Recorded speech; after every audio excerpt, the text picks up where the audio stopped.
In today's show, we look at trades, buy lows, sell highs, players who are over and underperforming. Michael Bolton. Thanks, Josh. It's Michael Bolton here, and it's time for another episode of the Locked On Fantasy Basketball Podcast. Let's get to it. Let's get to it, indeed. You are Locked On Fantasy Basketball, your daily fantasy basketball podcast, part of the Locked On Podcast Network.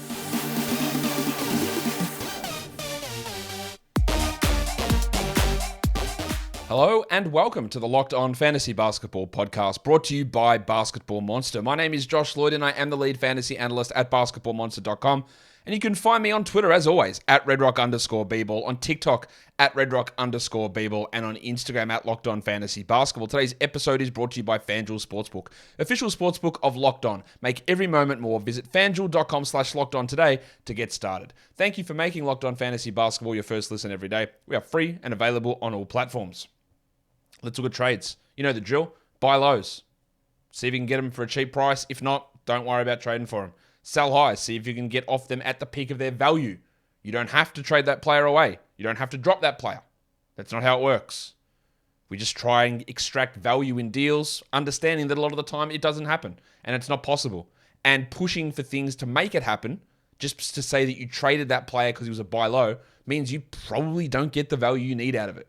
So, be really careful with what you're doing. Really look into it. See how it makes sense on your team and make sure you're getting the value, and always be ready to walk away.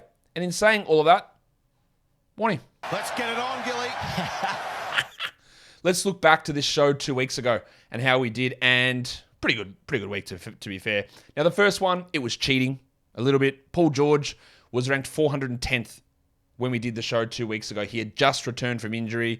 He had that hamstring injury. He had that weird game where he got hurt and then he came back and played like 10 minutes against the Nuggets and his numbers were way down. But yeah, if we go back and rewind to that show, I'm 100% sure, 99% sure that I said, hey, it's not about these numbers. We know they're improved, but people hate Paul George. There's a negative narrative around Paul George, and people wouldn't have expected that he's actually been as good as he has been. And while he is hurt and people think that he's going to sit every game moving forward, go and get him.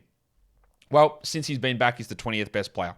So that is a pretty big win, I think. And I don't think that if you traded for Paul George back then, you would have had to give up a second-round player. I don't think you would have. Maybe a third or a fourth-round guy. And I think he sits comfortably in the second round. Yes, there are going to be injury concerns. Something always seems to happen, but maybe there's not. Now, in saying all of this, go back to the video I released earlier today, the fantasy playoff schedule situation, and see, is the Clippers schedule going to make sense for your playoffs? Probably not. So maybe now, if you got him at a cheaper price, now you can look to sell off at a higher price. That's the whole point of all this stuff. Andy Wiggins was 211th. I said, well, I'm not as high on Wiggins from what he did from the start of the season. I don't think he's going to be this bad. Well, he wasn't that bad, but he's still bad. 172nd. Illnesses all over the shop. He's still better than this. So there's still a little bit of a buy low there. So while it's a win, it's a marginal win. But I do think there's going to be more value here coming from Wiggo. Bogdanovic was 187th. Since then, he's 74th. That's a pretty big W. I think a lot of that is fueled by some absences from Hunter and then absences last game from Trey Young. I don't think that Bogdanovic is more than like your 11th, 12th, or 13th best player versus your 6th best player, which is what a rank of 74 would suggest. So that's a little bit on the overside.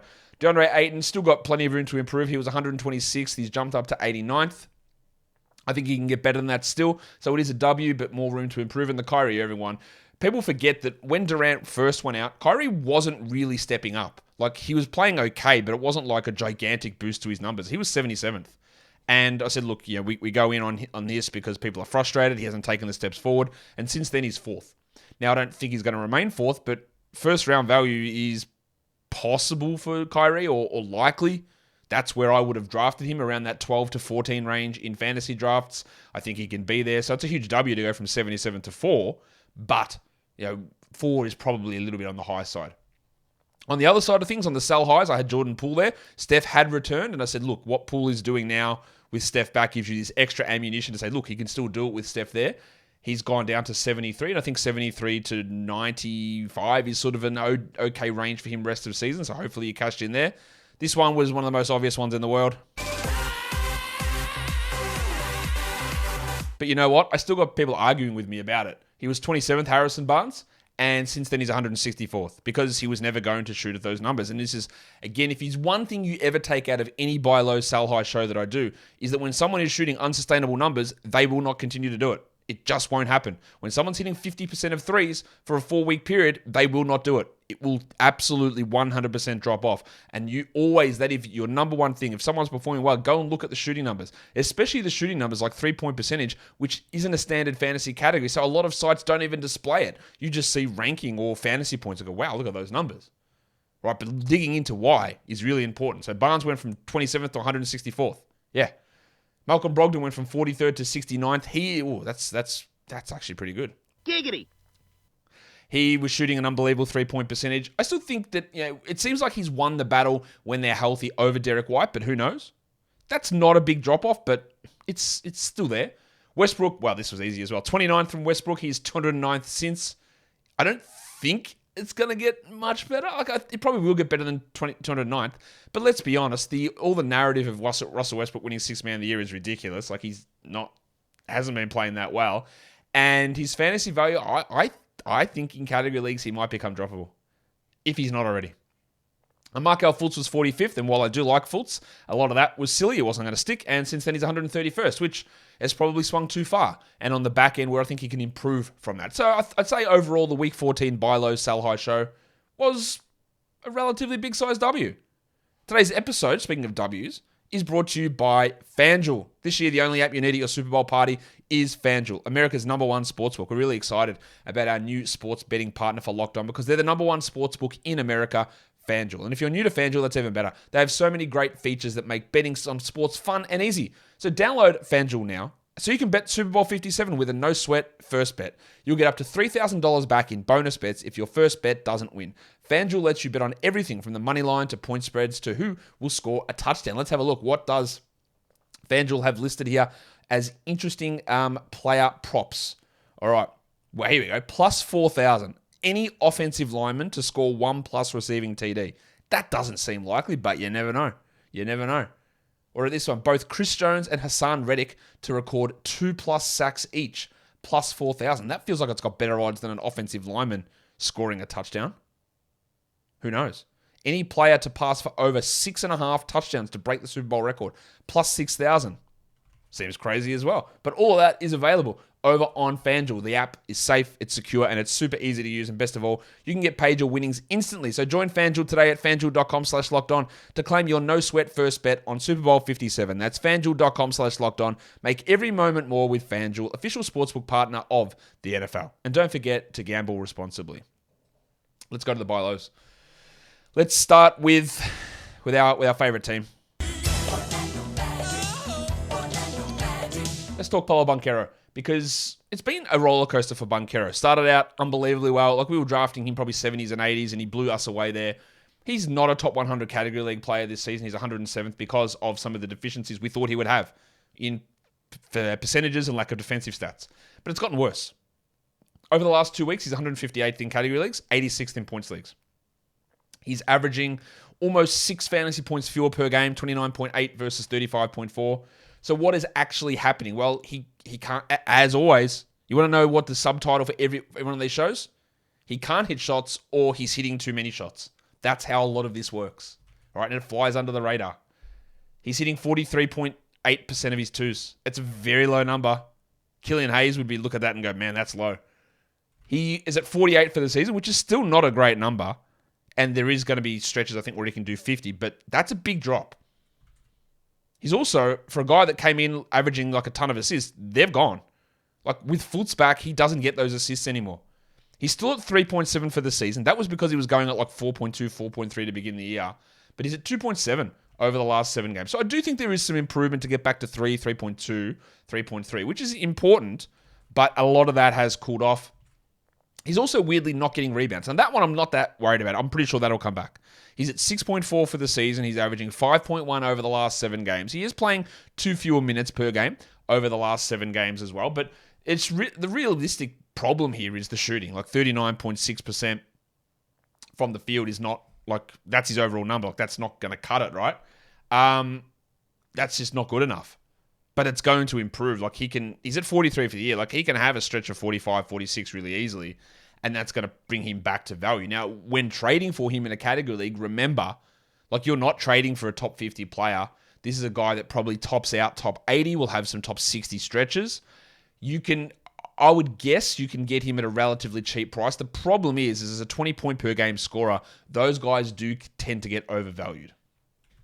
But the good thing that works in your favor is that over the last 7 games, he's not a 20-point per game scorer. He's at 18, and then the other deficiencies really start to add up for that manager who's banking on 20 points per game. So I would be happy giving up anyone who's around the 100 mark. I know he's 107th for the season, Bunkera, but I do think there's going to be a nice little top 80 run coming for him here at some point, and that will give you a nice return on investment. And I think he can push himself back inside the top 100 for the season.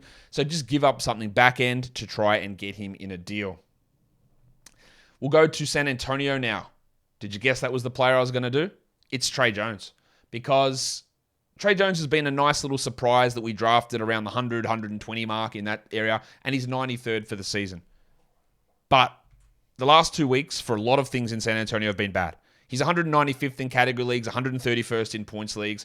He's averaging just 25 fantasy points versus 30 fantasy points for the season. So 25 fantasy points in general in a Yahoo system is a fringe waiver wire stream guy. And if someone's a consistent 25 point per game guy, you don't want to hold that guy. You just roll through that spot. But as the 30 point per game guy, you do. So what we want to look at here overall is like what is happening to Trey at the moment. Is that real? Is that what is going to happen every game, or is there scope to improve? And I think if you're watching on the video, you can see the numbers and go, well, yes, there's going to be improvement. It's pretty clear. It is frustrating, right? But when we look at this and go, man, he's getting killed with minutes. Yeah, okay, he's playing 1.4 fewer minutes over the last 2 weeks than he is for the season. So it's not that bad.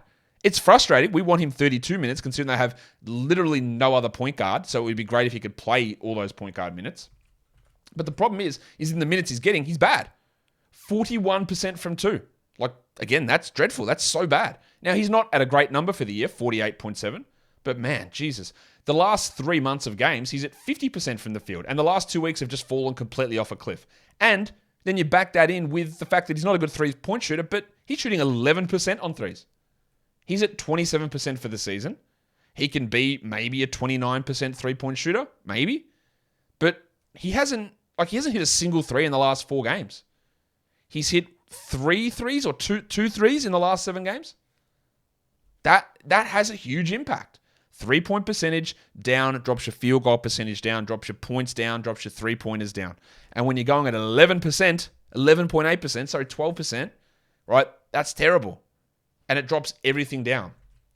And when one of the big strengths you had was being a very good free throw shooter at 89%, really good, even though it's low attempts, it puts you at a solid positive. And then you come out for the 7 games and shoot under 82%, well, that makes you bang on neutral. 81 is about average in a fantasy league, a 12-team fantasy league. 81 from the line, 81 is about average. I think it's actually 80.7, right? It's about average. So when you are coming through as one of your big and he only had 3 positive categories this season: assists, steals, and free throw percentage.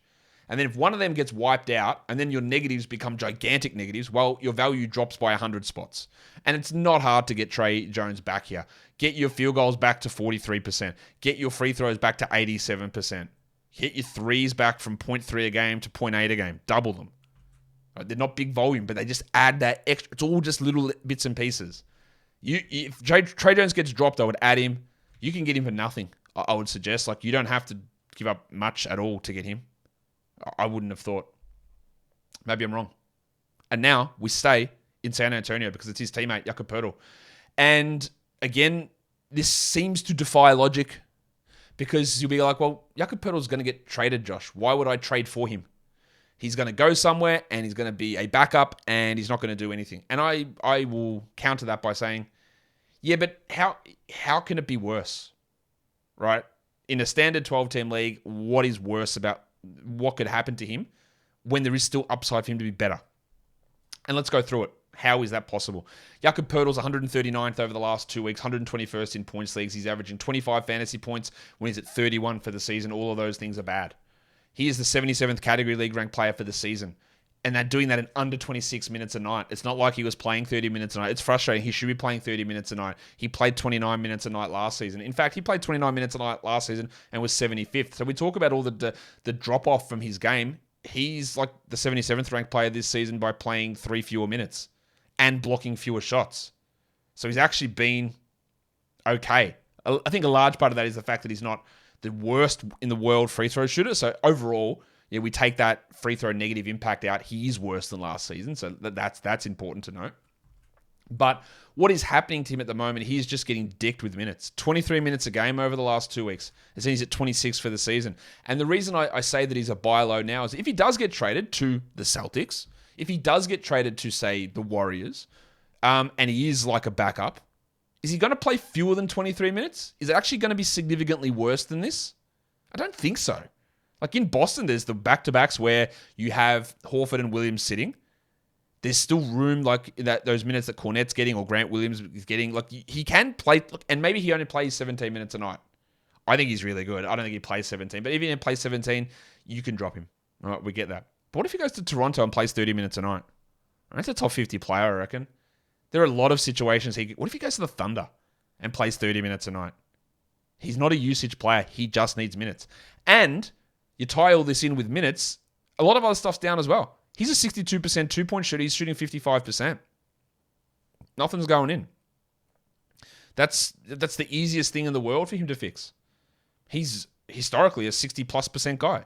He just can't hit shots. So that'll go up. Rebounds, down from 9 to 7. And while you look at that and go, that's because of the minutes, it's not. He's averaging 12.5 rebounds per 36 for the season, 10.9 over the last 7. So it's a per minute drop as well. So even if he stays at the same minutes on a new team, the field goal percentage and rebounds can both come back up, pushes him back to around the 100 mark, and you're sweet anyway. And honestly, I base a lot of this stuff on numbers and trends and the way that people talk to me about players. They go, man, I'm going to drop him. Well, why would I bother? He's going to get traded. I'm going to drop him. So if someone's got the idea, hey, I'm going to drop Jakob Poeltl, that's when you go, can you just, like, I'll give you nothing. Here, this, you want TJ McConnell? Have him. All right, I'll take Jakob Poeltl. I'll get him at a cheap price. There is, maybe it's a 20% chance of him being top 60 rest of season, but we're already finding a top 60 guy off the waiver wire. You're not. So you take the flyer on a situation where he goes and becomes a 28 to 30 minute a night starter. And if it doesn't work out, yeah, it's not great, but it's not going to kill you, I don't think. The second last buy low, we go to Washington and we look at Bradley Beal, who has returned from multiple hamstring injuries and is just sort of chugging along. 110th in category leagues over the last 2 weeks, 80th in points leagues. He's played 6 games over that period, and he's played under 30 minutes a night. So there's your number one thing. He's at 33 for the season. He's at 30 over the last 2 weeks. This is a guy that in the past would just rack up minutes. 36, 36, 36 the last 3 years, and he is significantly down this year. That's a little bit of a worry, but there's nothing to suggest that maybe like over the February-March period, he plays 36 a night. I don't think so, but it's possible. He's done it every year.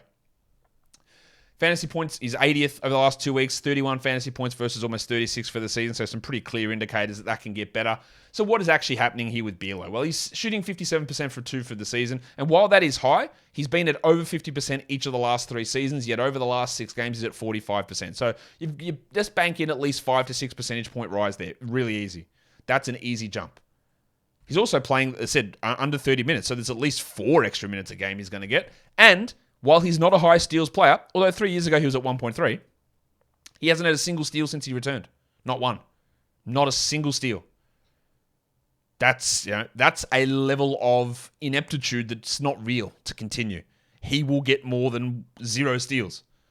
And when you get 0.8, it's not a good number, but there's no reason to suggest he can't run at 1 steal a game rest of the way.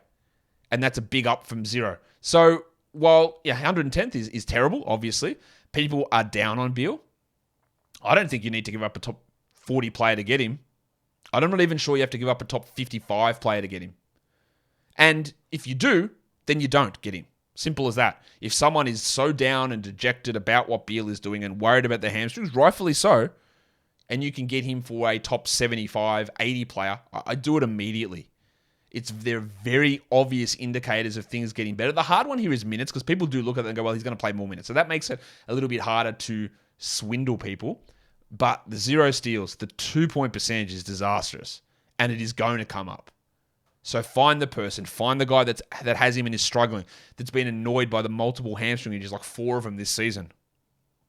Find that guy, trade him for a top 80 guy, and if you can't get him, don't get him. That's simple. If you can't get it at a cheap price, you don't get him. That is one of the key things you need to remember. If you can't, don't. And the last one we'll look at in terms of buy lows, we go to Toronto. The big fella, Pascal Siakam, who has been really strong this season and is not as strong at the moment. 86th over the last 2 weeks, 38th in points leagues. He's averaging under 40 fantasy points versus 45 that he's averaging for the season. So a big discrepancy there. So what's happened? Is it because he's playing a lot of minutes? Well, I wouldn't be one to say that maybe Nick Nurse runs his players into the ground. Who would I be to say that? No way. I'll leave that to the experts. He's playing 39 minutes a game over the last 2 weeks. Is it 38 for the season? Are these numbers insane? Absolutely, of course they are. But what has also happened in this time? And can it be attributed to exhaustion? Probably. But we don't know that. We do. He's just not shooting. I wouldn't say anyone here looks at Pascal Siakam and goes, man, what a bomber. What an elite shooter. He was at 34% from three last season. He's at 31 this season.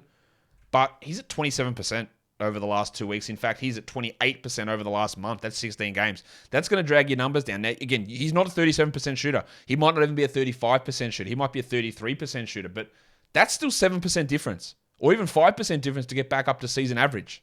And that's it. That's one of your big things here. He's also seen a drop in usage, which is interesting. I don't know whether that sticks. He's at 28 for the season.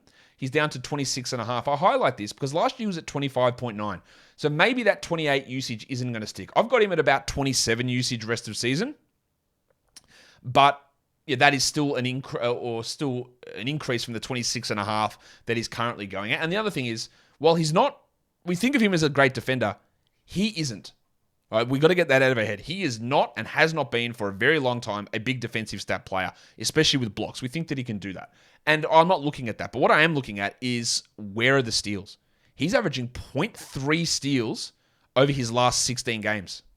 0.3. Last season, he averaged 1.3 per game. That's it. Right, and look, he's only at 0.7 per game this season, which, as you know that we talk about, steals are the most unpredictable and variable category in fantasy. Year to year, they're all over the shop. Look at Siakam. 1 steal, this is his last 4 years. 1 steal, 1.1 steals, 1.3 steals, 0.7. Like, what? Why is it cut in half? The minutes are the same. Why is his steal rate cut in half? And now it's gotten worse.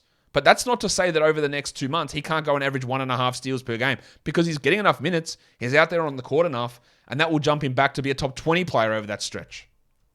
So there's plenty of opportunity here. Again, the Siakam stuff, it's actually persisted for a month where he's been outside the top 75. So I think that he's top 50 rest of season. I could easily make an argument for him to be top 40 rest of season, even make an argument for him to be top 30 rest of season. But I'm not giving up a top 50 player to get him. If someone is frustrated and worried about a blow up or a shutdown or a tank or whatever in Toronto, you try and get him for a top 70 guy. You try and get him for a top 65 player. And if you can't get him, you don't get him. Might get a t-shirt made that says that. Today's episode is brought to you by the big fellas at Built Bar. If you're looking for a delicious treat but you don't want all the fat and the calories, then you gotta try a Built Bar. You got through the holidays, you're through January, and you're going, well, I love what I've done with my body. I'm svelte, I'm trim, I'm taut, I'm terrific, and I need to keep it that way. But I love treats. I love chocolate bars. But they're so full of fat and sugar. But I've got the answer. It's Built Bar. Built Bar is the protein bar that's jam-packed full of protein, but it's very low in calories. 130 calories in a bar. That sounds ridiculous. Low sugar, low fat, but high in protein. You can use it as a protein treat. You can use it as a protein supplement when you've hit the gym or you've got off the bike or whatever you've done to help build up those muscles. And you can do it knowing that you're doing it in a healthy way. The taste is great. It's covered in 100% real chocolate as well. And now you don't even have to order them from Built.com. You still can. But you can just waltz straight into a Walmart, go down to the pharmacy section, tell old mate at the counter, mate, Built Bars, let's go. Where are they? I've got a truck out the back and we just go through the service entrance. And he goes, no worries, mate, because I've got 4-bar boxes here in these great flavors, cookies and cream, double chocolate and coconut puffs. I said, look, fill that up, but also leave a bit of room because I'm going to pull past Sam's Club after that because I've been told that they have 13-bar boxes with churro flavor and brownie batter. And he says, mate, you're spot on. I'll fill it half up. Go to Sam's Club. Johnny over there will sort you out as well. So head to Walmart, get your Built Bars. Head to Sam's Club, get your Built Bars. Head to Built.com, get your Built Bars because Built Bar is built different. Let's go to the sell highs. Yeah. LeBron James. Talked about this on the recap show yesterday. I'm a little bit worried with LeBron and his ankle and his foot that he sprained a million times this season, that once he hits the scoring record, if the Lakers are still struggling, there is going to be a lot of time off. And I detailed this on the playoff schedule show earlier today as well, that the Lakers have an abundance of back-to-backs throughout the end of the season. And that's going to be bad for LeBron. He's also, with Anthony Davis out, just done everything. He's just put everything up. 7th ranked player over the last 2 weeks, 4th in points leagues, averaging 58 fantasy points versus the 53 for the season. So not only has he just stepped up with usage, 34 usage, this is a bloke that we thought this season he's going to take a step back in usage. How could he have done more than what he did when he was at 31.7 last season? Well, he's gone, screw you guys. He's at 33 for the season, 34 over the last 2 weeks, 35 usage over the last month. At some point, he's going to have to fall back. Also, we know LeBron can struggle from the free throw line. He's at 83% over the last 6 games. That's not only just like avoiding a negative. That's a distinct positive. It's a huge positive. That's amazing. And he's hitting 40% of his threes. So when you talk LeBron James, you don't go, you know what I want for LeBron? I want elite 40% three-point shooting with great free throws. That's not what he brings, but he is. And is it hard to doubt LeBron? Always. But I also have 20 years of this bloke's career knowing that he's not a 40% three-point shooter or an 86% free throw shooter versus a 1 month sample of him doing it. And I wouldn't put it past LeBron to become a player like that, but I also know I've seen it for 20 years and he's not going to do this continually. He's also averaging 33 points per game. But now Anthony Davis is back. And we've only seen Davis back for like 2 games, so your sell high window for LeBron is right now. And of course, there's a name brand value. We know this. People love LeBron. If you could get a first round player for LeBron, even like a top 15 player, I think I would do it. Now, I have him projected for some pretty big numbers rest of season, like to be the 13th or 14th best player on a per game basis. But I do think that on a totals basis, he's probably not a second rounder because I do think there's going to be quite a bit of time off for him. So that's why if I can get a top 15 player back in a trade for him, selling high on him, but also understanding that I might take a short per game hit, I would do it because I'm very worried about what happens for him moving forward. Also, with the expectation of a drop in free throws, a drop in three-point percentage, a drop in usage, a drop in scoring. And maybe even a drop in minutes because the bloke's playing 37 minutes a night over the last month. And that is probably not going to sustain at that level. His old man age mate, Chris Paul, is also on fire. Paul is the 8th ranked player over the last 2 weeks, 15th in points leagues. He's averaging 48 fantasy points versus 36 for the season. Gigantic discrepancy. So what's happening here with Paul? Well, he's come back from his hip injury. He's playing 36 minutes a night. So there's your number one red flag. 36 minutes for Chris Paul. When Devin Booker comes back, he will not stick at 36 minutes. I'm really confident in saying this. He will not stick at 36. He's also averaging 21.6 points per game. When's the last time Chris Paul averaged 20 points per game? I don't even know. Do they even have calendars that go back that far? It is just not a realistic scenario. So how is he doing it? Is it because of usage? Well, a little bit. 21 usage versus 19, that's a Booker thing. Right, 10.4 assists he's averaging. Maybe he can stick at 10.4. I'm not going to rule that one out at all. Like, he could do that. Is it because of excess steals? Not really. His steal numbers are actually down. What the reason is, he hasn't missed a single free throw in the last 8 games. Now, he is a very good free throw shooter. We know this. He shot 84% from the line last season. He's at 83 this season. But perfection is not a realistic expectation. So if you go from 100% down to 85% or 87%, you lose value and you lose scoring. That comes off. And then he's also shooting, since he came back, 49% from 3. Now, Chris Paul's a 41% three-point shooter this season. I don't buy that at all. He shot 32 last season, 39 the year before that. So while we can look at this and go, even if he regresses back to his season number of 41, that's a 5.5 percentage point drop. But what if he goes back to being who he's been for so much of his career as a 38, 39, 37% shooter? That's like a 10 percentage point drop. And that just kills everything. And then throw in, he's blocking 1 shot a game. He's had 5 blocks in his last 5 games. Now, Chris Paul has 5 blocks in his last 5 games. He has 12 blocks for the season. So he's got 7 blocks in his other 26 games. So that is just a gigantic, massive outlier. First round player over the last 2 weeks. Second round player since he returned from injury. Anyone gives you a top 25 player for him, top 30 player, you do it. Will they do it? Probably not. Probably not. But it's worth inquiring. It's worth finding the people who love Chris Paul, the people who love the older players, the people who are not willing to buy in on rookies or younger players. It's worth it. it's worth looking at the people who are reactive to rankings and numbers. Because he's flying. He's doing it for a month. Since he's returned, he's refreshed. Give him the quote that Mikal Bridges gave yesterday, I think it was, saying, hey, man, all we need is for Chris Paul to sit down. If Chris Paul rests, that's the best thing for him because that means that he's going to be flying. And he's rested and he's flying, and everyone goes, hey, it's all he needed. He just needed a rest. That's how he puts up these numbers. And that's where we are with him. If I want to go from one of the oldest players in the league to, I believe, the youngest player, he might not be the youngest. He might be the second youngest. It's Jalen Duren, who over the last 2 weeks is 22nd in category leagues and 57th in points leagues.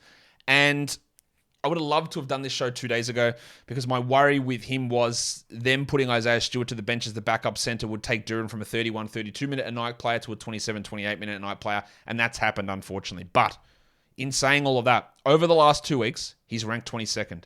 He's averaging 34 fantasy points versus 23 for the season. And he's not doing that in 31 minutes. He's doing that in 25.6 minutes.